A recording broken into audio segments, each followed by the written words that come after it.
Texas A&M, the great fight song that it is. Right, BK? You love this song. Oh, it's the best. Way better than the UT fight song, am I right? No. No? I mean, I might be biased, but I'm going to say no. Way better than the Texas Tech fight song, right?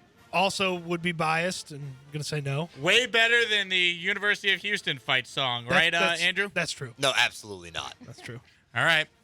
Well, let's talk all things Aggies as we get you set for the college football season, which begins this weekend. And to do that, we go out to the HR&P guest line right now. We bring on the director of broadcast media for TexAgs.com. He's a good friend of the show. He is David Nuno, and he joins us now. David, it's Jake, Cody, and BK. Appreciate your time. Thanks for coming back on the show. What am I on, VH1 behind the music? You guys here analyzing college fight songs? I mean, David, the Aggie fight song. Am I wrong? It's one of the best fight songs you could have. It's an iconic fight song. It's the best. Yeah, and any answer other than that is terrible. Well said. No bias there either. David, the big news this week, we're going to ask you all things about the team, Jimbo and all that, but they needed to name a starting quarterback, and Jimbo came out and he said Haynes King is going to be the Texas A&M starting quarterback. Your reaction when you heard that news was what? Yeah, I expected it. We've been talking about it on my show for a while, and for several reasons. First off, Haynes King has kind of been promoted on several different occasions. As a freshman, he was the chief backup. He did pass Zach Calzada as the backup there behind Kellen Mond. His next year, his sophomore year, he becomes the starter, beats Zach Calzada, which, some people thought it was a close race. It wasn't. It was Haynes King the entire time. And this year, with a much deeper quarterback room, they're in a much better situation without a doubt with Haynes King. He's healthy. He's got the 4.45 speed. And when you got Connor Wegman and Max Johnson in that same quarterback room, you have a very deep room that you won't go into the season like some of the issues you had last year. David, what type of player is Haynes King going to be? What kind of dynamic does he bring to this Aggie offense? Obviously, we got to see him in very, very limited action last year as the starting quarterback before the injury, but what type of player is he, and what can people who watch the Aggies expect to see out of the redshirt sophomore? Well, a couple of years back, he was the number 7 dual threat quarterback in the country. The guy is a winner, won the state championship. He's the second fastest guy on the team, if that tells you anything. Devon A-Chain's world-class speed, and you've got Haynes, who's a 4.45 kind of guy. So the guy is dynamic. Obviously, there's not a lot of film on him at the college level. He only played a game and a quarter after that against Colorado. Against Kent State, he did have 3 turnovers in that game with his 2 touchdowns, but 2 of those were not his fault, but they still fall in the stat book. He's a guy that I think gives Jimbo a different dynamic at quarterback. He's always wanted a guy with some speed who can throw. Jimbo's very good at developing quarterbacks. I know there's a narrative out there that he hasn't developed anybody since Jameis Winston, but that's certainly not the case at Florida State. He had a couple guys get injured. And Kellen Mond, he certainly developed him. His last year in college football, he threw for 19 touchdowns and, 2 interceptions. So he was huge that final year and got drafted in the 3rd round by the Vikings, obviously cut earlier today. I think he's got himself a quarterback that he can win with. He's got higher upside than maybe a Max Johnson, who's probably a safer guy who's done it in the SEC. And we're all waiting eventually for Connor Wegman to be the guy, if that's later on this year, kind of in a Trevor Lawrence style, or in a year or 2. But he's got himself a dynamic playmaker there with Haynes King, as long as he can stay healthy. David, I think in a perfect world, Haynes King starts and finishes all 12 games for the Aggies, and, of course, a bowl game and potentially more than that. But how long is the leash for this guy? I mean, if he does struggle, probably won't be this weekend, but if he does struggle early on, maybe the Miami game in week 3, how quick on the trigger do you think Jimbo will be to maybe make the move to Johnson or Wigman? I don't think he'll be quick to the trigger. I think it's going to depend on the collection of work, right? You look at how he does against Sam Houston, who, by the way, is they've lost 1 game in 2 seasons. It's not your easiest way to start the season. We're not talking about, an FCS school that hasn't won. This is a dynamic team there. Appalachian State's had a lot of success against top teams. We know that about them. They win 10 games a year as well. So I think it'll be more what he does throughout these games. If he goes out there against Miami and lays an egg, maybe the conversations happen. But I think Jimbo's going to give Haynes some room to work with. Now, you run into a situation like you had last year where you have multiple games where you have no offense. Last year was Zach Calzada. They didn't have anybody else to go to but Blake Boast. I think this year you have a deeper room that you can make that switch. And by the way, I think we're going to see Max Johnson and Connor Wegman here over the next couple of weeks because they got to get them some real game reps before you get to SEC play. David Nuno is our guest here on the HR&P guest line as we're previewing the Aggies college football season with someone who knows Texas A&M as well as anyone. David, of course, the director of broadcast media for TexAgs.com. David, you look at this season for Texas A&M, the expectations from a Jimbo Fisher standpoint, just how much pressure is on Jimbo to go out there and deliver a massive season in College Station? I mean this with all due respect, but he's got pressure every year. I mean, people gave him – he had pressure at Florida State. He has pressure in the SEC. You can't go in the SEC and not win and not expect to have pressure. The bottom line is he's got to win. He's got a lot of talent out there, but the pressure's the same as when he signed that first contract with Texas A&M. He's got to get it done, and he knows it. But he also has the backing of the university and the fans. So last year was not a good year, but we know why last year wasn't a good year. Several injuries beyond just the quarterback spot. I mean, he lost his starting center before the season started.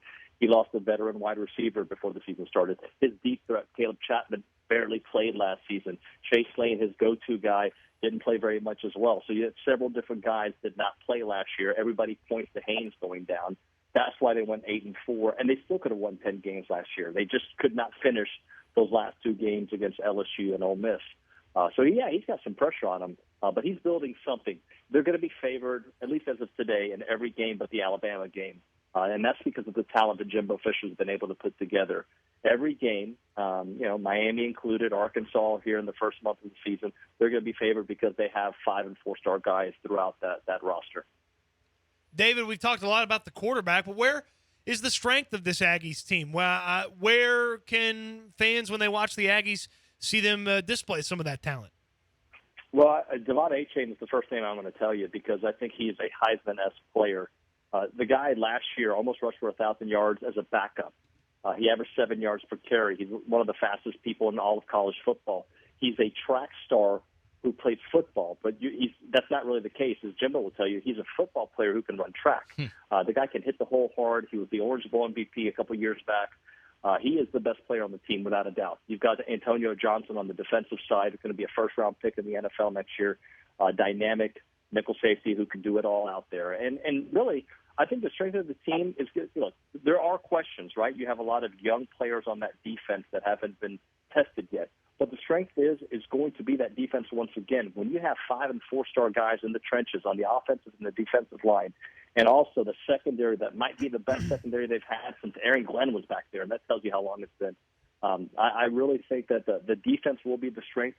If the offense, if you can get a Haynes King that is maybe number 6 or 7 in the SEC, I know that sounds like a bad number, but it's actually not that bad of a number if you consider Stetson Bennett was probably the 6th or 7th best quarterback in the conference last year. If you get that kind of level and great defense as we expect, it could be a great year.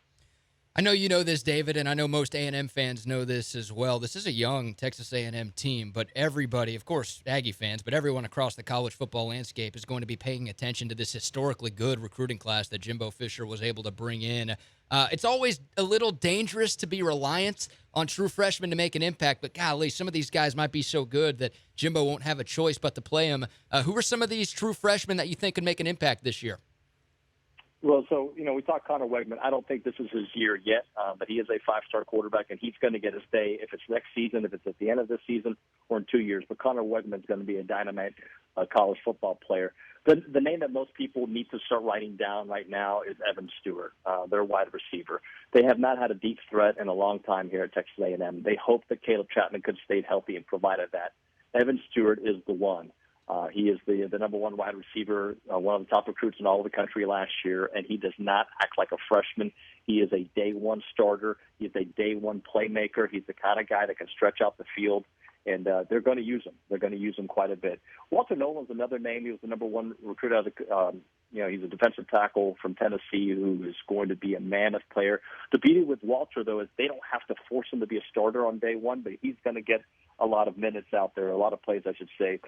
You've got Shamar Stewart, who's going to get his day, Anthony Lucas on the defensive line.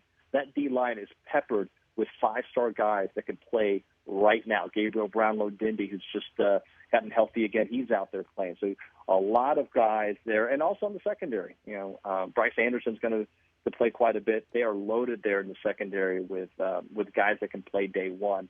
But really, if I were to point at one person, it's going to be Evan Stewart and Jake Johnson, the son of Brad Johnson, brother to Max Johnson, by the way, the tight end. He's a guy that is going to be relied on, and Jimbo has, from everywhere he's been, he has used tight ends, especially freshmen or young tight ends in his system. David, got about a minute left. One of the biggest stories of the college football offseason was the beef between Jimbo Fisher and Nick Saban. It feels like Jimbo's trying to squash that throughout the course of camp, and I think Nick Saban has too. But can we expect any fireworks when these two guys get together in October? Well, they both want to beat each other's backs, right? Backside. That's what they want to do, right? And I don't think it took the war of words to do that. Let's not forget, Jimbo Fisher is going to defend his program no matter what. And last season, when he made the comments at the Houston Touchdown Club that he wants to beat Saban's ass while he's there, he backed it up and did it with a backup quarterback, who's now the third-string quarterback at Auburn, if that tells you what kind of QB situation the Aggies had. Look, Alabama's got all the talent in the world. The one thing I will tell you, and they should be the number one team in the country, their kryptonite this year was the same one it was last year, was that offensive line. That offensive line is not better without Evan Neal. A&M's, I think, biggest strength is that defensive line. So when those two teams meet up, look, we know how great Alabama and Nick Saban is, but if the Aggies are getting good quarterback play and that defense brings what I think they can bring, it's going to be a great game. Hard to win in Tuscaloosa. I'm not saying it's not, but I think they'll at least be well-equipped to try to do it in back-to-back years. David, always great to have you on. Great to catch up. Good luck to your Aggies this season, and I'm sure we'll check in with you again soon. Appreciate you guys. Anytime you need me, just let me know. Thank you very much. Congratulations. You did it. You made it through another one of my videos. Look, if you're a Houston sports fan, what are you waiting for? Subscribe to my channel right now. Like this video. Plus, listen to the Wheelhouse, the show that you just watched on YouTube. You can listen to it on the radio every single weekday from 3 to 7 p.m. on ESPN 97.5 FM and 92.5 FM.